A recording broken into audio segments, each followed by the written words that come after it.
ফের বিতর্কে আরজি করে এবার আরজি করে মহিলা ডাক্তারদের হুমকি, রোগীর পরিজনদের বিরুদ্ধে অভিযোগ।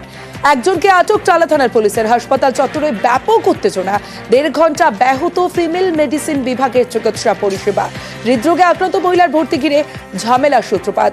কার্ডিওলজি বিভাগে বেড না থাকায় রোগীকে ভর্তি করা হয় আরজি করের ফিমেল মেডিসিন ওয়ার্ডে। কার্ডিওলজি বিভাগে রোগীকে ভর্তির দাবিতে চড়াও হয় পরিজনরা। হুমকি দেওয়া হয় একাধিক জুনিয়র মহিলা চিকিৎসককে। সিসি ক্যামেরার ফুটেজ দেখে তদন্তে টালা থানার পুলিশ।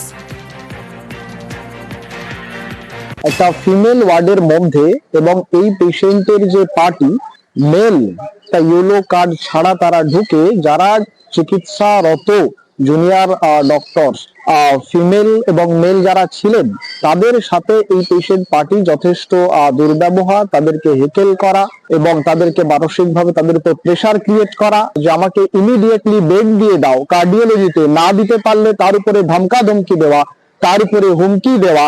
প্রায় আধা ঘন্টা থেকে 1 ঘন্টা অন্যান্য পেশেন্টদের পরিষেবাকে বন্ধ রাখার মতো পরিস্থিতি তৈরি করে। তার জন্য আমরা তীব্র প্রতিবাদ জানিয়েছি।